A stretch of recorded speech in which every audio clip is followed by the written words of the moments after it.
महाडमध्ये petrol diesel दरवाढीचा सर्वसामान्यांना फटका. महाड भाजी मंडईत भाज्यांचे दर वाढले. वाहतूक महागल्यानं भाज्यांचे दर वाढले.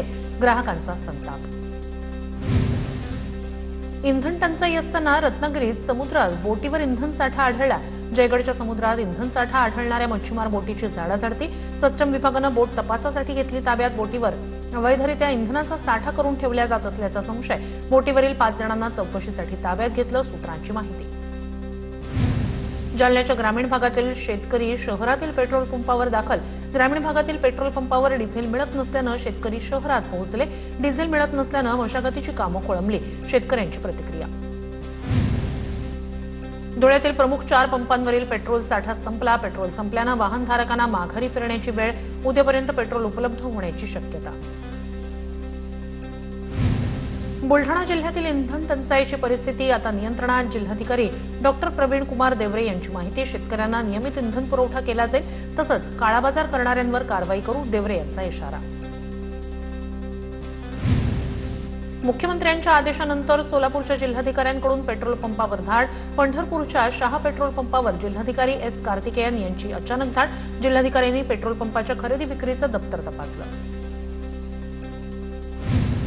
हिंगोलीत डिझेलचा तुटवडा. जनरेटरला डिझेल नसल्यानं डायलिसिस विभाग बंद.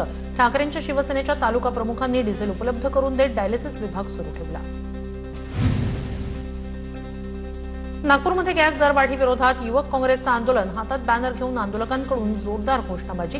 नागपूरमधील पूनम चेंबर परिसरात असलेल्या पेट्रोल पंपासमोर आंदोलन. इंधन दरवाढ आणि कागदाच्या कच्च्या मालाच्या किमती वाढल्यामुळे शालेय साहित्य महागलं. शाळा सुरू होण्यापूर्वीच झालेल्या दरवाढीमुळे सामान्य नागरिकांचं बजेट कोलमडलं. शालेय साहित्य 20 ते 25% महागलं. सोलापूरमध्ये कांदा उत्पादक शेतकरी आक्रमक. सोलापूरमध्ये कुठेही नाफेड कांदा खरेदी केंद्र नाही. नाफेडमार्फत कांदा खरेदी न केल्यास मार्केट यार्डला कुलूप लावणार. शेतकऱ्यांचा इशारा.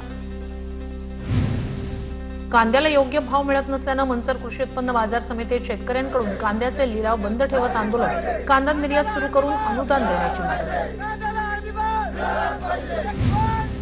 सोलापूरच्या माढ्यातील आलेगाव ते भांडगाव बंधारा मंजूर करण्याच्या मागणीसाठी शेतकऱ्यांचं आंदोलन. भीमा नदी पात्रात शेतकऱ्यांचं जलसमाधी आंदोलन. मागील अनेक वर्षांपासून मागणीची दखल न घेतल्यानं आंदोलन. वाशिम जिल्ह्यातील रिसोड शहरात सलग दुसऱ्या दिवशी अवकाळी पावसाची हजेरी.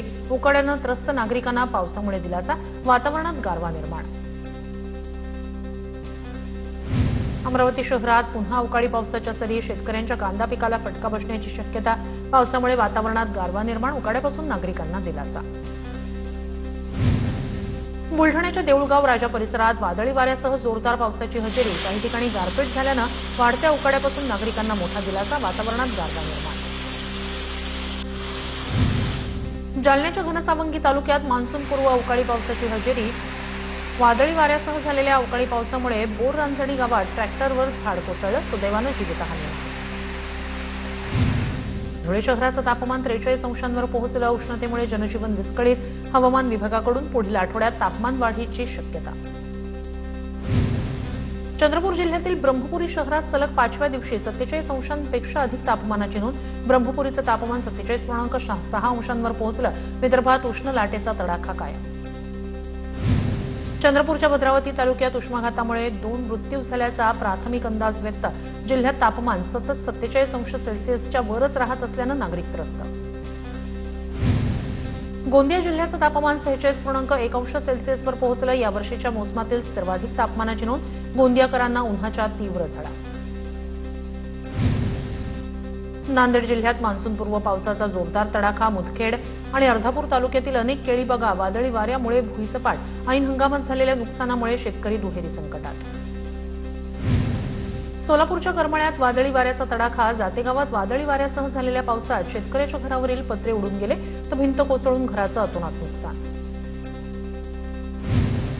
नाशिकच्या मालेगावमध्ये वादळी वारा आणि पावसामुळे डाळिंब बाग उद्ध्वस्त. संदीप देवरे या शेतकऱ्याच्या 3 एकर डाळिंब बागेवरील अंथरलेलं नेटशेड उडून गेलं. डाळिंबाच्या फांद्या तुटून पडल्यानं बागेचं मोठं नुकसान.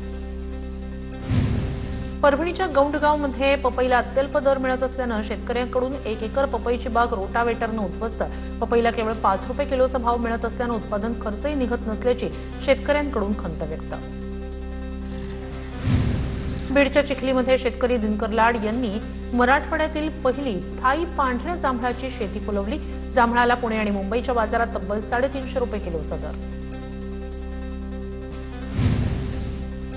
वाशिम कृषी उत्पन्न बाजार समितीत काळ्या हळदीला उच्चांकी भाव। हळद उत्पादक शेतकऱ्यांमध्ये आनंदाचं वातावरण। काळ्या हळदीला किमान 17,200 रुपये तर कमाल 25,000 रुपयांचा दर। गडचिरोली जिल्ह्यात मे महिना संपत आला तरीही एकही धान खरेदी केंद्र सुरू नाही। लाखो क्विंटल धान उघड्यावर पडून असल्यानं पावसाळ्यापूर्वी शेतकऱ्यांची चिंता वाढली। धाराशिव जिल्ह्यात फक्त 12% खरीप पीक कर्ज वाटप। 1,18,000 शेतकऱ्यांपैकी 23,000 शेतकऱ्यांनाच मिळालं पीक कर्ज। पुण्याच्या मावळ तालुक्यात खरीप हंगामातील भात लागवडीला सुरुवात। शिळिंब गावानं पहिल्या भात लागवडीचा मान मिळवला। SRT पद्धतीने इंद्रायणी भाताची लागवड करत उत्पादन दुप्पट वाढवण्याचा शेतकऱ्याचा दावा। खरीप हंगामाच्या पार्श्वभूमीवर गोंदिया जिल्ह्यात 31,000 मेट्रिक टन खताचा साठा उपलब्ध। यंदा जिल्ह्यासाठी 76,000 मेट्रिक टन खत मंजूर। शेतकऱ्यांनी गरजेनुसार खरेदी करण्याचं कृषी विभागाचं आवाहन। जळगाव जिल्ह्याची तहान भागवणाऱ्या गिरणा धरणातील उपयुक्त जलसाठा 31%वर। गिरणा धरणातील पाणीसाठ्यात सातत्यानं घट। वाढत्या उकाड्यामुळे बाष्पीभवनात वाढ। नंदुरबार जिल्हा प्रशासनाकडून पशुपालकांना मोफत चारा बियाणं दिला जाणार। अल निनोच्या संकटामुळे संभाव्य चारा टंचाईवर मात करण्यासाठी प्रशासनाचा निर्णय। 100% अनुदानावर मोफत चारा बियाणं दिलं जाणार। गोंदिया जिल्ह्यात पाणी टंचाई असताना गोरेगाव ग्रामीण रुग्णालयात मोठ्या प्रमाणात पाण्याचा अपव्यय। पाईप फुटल्यानं दिवसभर पाणी वाहत असून प्रशासनाचं दुर्लक्ष होत असल्याची टीका। गोंदिया शहरातील अनेक भागात गेल्या 15 दिवसापासून गढूळ पाणी पुरवठा। दूषित पाण्यामुळे नागरिकांच्या आरोग्याचा प्रश्न निर्माण। महाराष्ट्र जीवन प्राधिकरणाविरोधात नागरिकांकडून संताप व्यक्त। गडचिरोलीत तेंदू संकलन व्यवसाय 40 वर्षात पहिल्यांदाच माओवादी दहशतीपासून मुक्त। नक्षलवाद्यांना कोणतेही खंडणी न देता आदिवासी बांधव सुरक्षितपणे रोजगार मिळवतायत। बीडच्या परळीत शिवसेनेच्या माजी तालुका प्रमुखांवर हल्ला। हॉटेलवर काम करत असतानाच अज्ञात व्यक्तीकडून हल्ल्यात शिवाजी शिंदे गंभीर जखमी। उपचार सुरू। हल्लेखोरावर कारवाई करण्याची शिवसेनेची मागणी। सांगलीच्या मिरज तालुक्यातील विजयनगरमधील डान्स बारवर पोलिसांची कारवाई। छाप्यात कोल्हापूरच्या 5 महिलांवर कारवाई। 5 ग्राहकांना अटक। सांगलीत पुन्हा डान्स बार सुरू झाल्यानं खळबळ उडाली। वर्धा जिल्ह्यातील काचनूर शिवारात शेतातील कचरा जाळताना पेट येऊन आगीत पडल्यानं एका शेतकऱ्याचा मृत्यू। या प्रकरणी खरांगणा पोलीस ठाण्यात नोंद।